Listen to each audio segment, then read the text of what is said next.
Chaunce Stanton is the author of 2 novels, The Blank Slate Boarding House for Creatives and Luano's Luckiest Day. He and his wife Naomi live in St. Paul's North End, where they have converted their city lot into an organic urban garden. Raised in the small town of Annandale, Minnesota, Chaunce graduated with a degree in English and creative writing from St. Cloud State University after being expelled from North Central Bible College for skipping morning chapel and playing unauthorized rock and roll music in the college radio station. Please welcome Chaunce.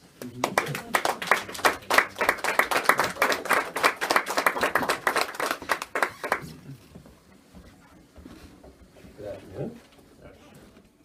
Just adjust this up a little bit. This is a first for me, first time in the St. Paul Almanac. I really appreciate it because I love St. Paul, so it just feels like my new hometown, and I'm just honored to be part of the Almanac. And it's the first time I busted out my bifocals because the type print size is so small in the actual Almanac that I won't be able to read my submission without cheating. I'll be reading 2 stories today. One is in the Almanac, and the other is created for this event. And I'll explain a little bit more about that in a moment. The first cemetery walking tour.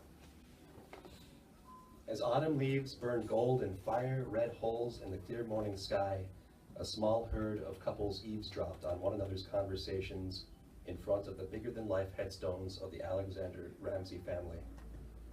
Registration for a guided walking tour united us, a handful of strangers, crushing acorns as we shuffled our feet amid a sea of polished granite, the monuments to 50,000 dead people planted in Oakland Cemetery, north of downtown St. Paul.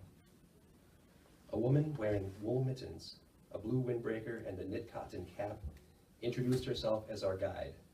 She told us she hoped we were wearing our walking shoes. We're going to do a lot of hiking today. She wasn't kidding. Oakland Cemetery was just the first cemetery on our tour. We'd see 5 more before the day was over. We followed her up and down the paths and meandered the frosted ground, veneer of the departed. She marched us to a flat headstone on a grassy rise and spun to face us. James M. Goodhue. Does anyone recognize the name? Most of us longtime Minnesota residents knew Goodhue was a county south of St. Paul and a town by Rochester. The Minnesota Territorial Legislature did name a county after him in 1853, she affirmed. But not just everyone gets a county named after them, especially after dying in a knife fight. She told us how Goodhue, the first newspaper printer in the territory, was stabbed on the steps of the old territorial capitol building in downtown because he printed some unflattering remarks about territorial officials. The attack had a chilling effect on Goodhue's journalism, she said. He died the next year after a lengthy illness. We whooshed through fallen leaves, our guide nudging her round wire-rimmed glasses up the bridge of her nose as she explained the next weather-smooth limestone marker or the symbolism of the grave art. At Calvary Cemetery, she told us about Anne Belansky, the first and only woman executed by the state of Minnesota. Belansky was convicted of poisoning her husband. She was hanged in March of 1860 after Governor Ramsey ignored her pleas for mercy, the same Ramsey whose headstone marked the start of our tour. After the verdict, many people weren't convinced Belansky was guilty, including local nuns, who buried her in an unmarked grave in consecrated ground. Somewhere in that area, the guide pointed, in the low spot. Our eyes scanned the low spot as if the unmarked grave would make itself apparent. As we walked along the grounds, we met a few souls conjured back to life in story. Don the Warhorse, who has his own inscribed marker in Roselawn. The original Snoopy, who may be buried in the pet cemetery north of Highway 36. The brothel owner who paid for her lover's elaborate tomb to stand near hers. And the little carved lambs eroding on children's graves. These stories slowly sink into the ground a little more each thaw, intersecting time and space to face eternity in St. Paul.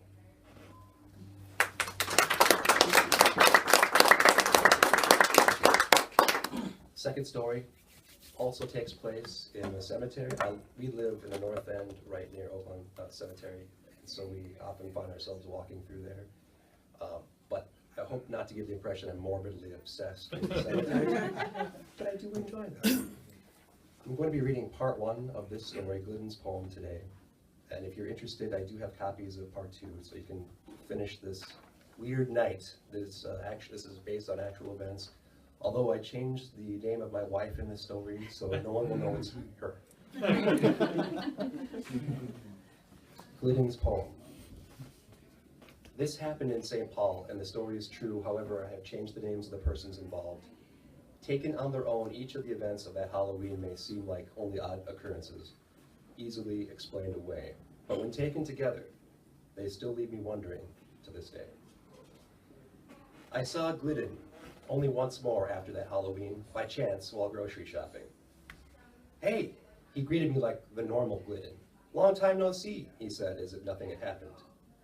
I did not pretend to be friendly. "Do you remember what happened on Halloween?" "What do you mean, at the party?" "Yeah, at the party." "No," he looked perplexed. "What happened?" Maybe he really had just blacked out. Maybe something else had filled the blackness. Part 1, the cemetery. Halloween fell on one of those perfect autumn days with crisp air in the morning, but the air was calm and the blue sky meant overnight frost on the pumpkin patches in Ramsey County. Gail and I wanted some fresh air before we left for the party we'd been invited to. We decided not to roam too far from home and settled on a walk to the Oakland Cemetery, just under a mile from our house in the north end. "At least going to a Halloween party gives us a good excuse for leaving the lights off in the house," Gail said. We both laughed at this because we typically hide out in our house on Halloween to avoid the onslaught of aggressive teens who no longer bother to wear costumes, or the minivans racing from block to block as children leap out of open cargo doors like Israeli commandos. "It's time to bring fun back to Halloween," I agreed. But that Halloween would turn out to be anything but fun. It was late afternoon, and the sun was still bright, but would set early. Already parents who wanted to show off their kids to the neighbors were guiding children in princess or Spider-Man costumes along the sidewalks. The air was cool, but because we were walking, we were quite comfortable in light jackets. We hurried across Rice Street, and soon we reached the pedestrian gate on the west side of the cemetery, which I call Ramsey Gate, as Alexander Ramsey's headstone is among the most prominent monuments there. Oakland is aptly named as the cemetery features hundreds of beautiful oak trees, and the ground cracked beneath our feet with dry leaves and fallen acorns. Meandering to the south along the perimeter, we slowed our pace to inspect some of the older headstones. That's when Gail, startled, drew back from a spot on the ground. "What is it?" I asked. "It's a squirrel." It was a squirrel, dead. In fact, it looked as if it had died very recently. Did someone shoot it with a pellet gun? I wondered. Using a tree branch, I flipped the squirrel over onto its other side, but I could see no marks. Its open eyes were still moist. It had a fullness you would expect of squirrels during the fall as they fatten up for winter. Supposing that even squirrels can have heart attacks, we moved further along the path. That's when we saw another dead squirrel. Gail told me I shouldn't get too close. It may have been infected, she cautioned, but my curiosity outweighed my good sense. I inspected the second squirrel, flipping its body like the first to look for wounds, but again, no marks were visible. By then the sun was low on the horizon, dipping behind the neighborhood of residential rooflines that filled in between the cemetery and Rice Street. We began to feel the chill air seep through our light outerwear as we wended along the central path that would lead us back to Ramsey Gate. Suddenly, an albino squirrel chattered angrily at us, its white body and pink eyes in stark contrast to the shadowy sinews of the branch that held it overhead. "We better get going," Gail urged. As we passed a mausoleum, we couldn't resist taking a moment to peek through the bars on the front. Inside, a stained glass Last Supper caught the final rays of the day on the west wall of the crypt. We wondered what scene we would want on our own tombs if money were no object, but the discussion was interrupted when I nearly stepped on another dead squirrel at the base of an old oak. "That's enough. Let's go." "Hold on," I said, and again bent down to see if this squirrel had been attacked. And as I lowered my head, I felt something strike me on the shoulder. Something dropped from the bare branches above me. For a moment, I assumed it to be an acorn, but the object bounced off the front of my shoulder, and it wasn't an acorn.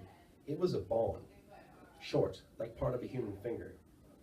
I swore and then swore again when I looked up, because right above me was a big crow, its black feather sheen with violet in the sunset. We passed through Ramsey Gate without looking back. If you'd like to read part 2, I've got copies. Thank you.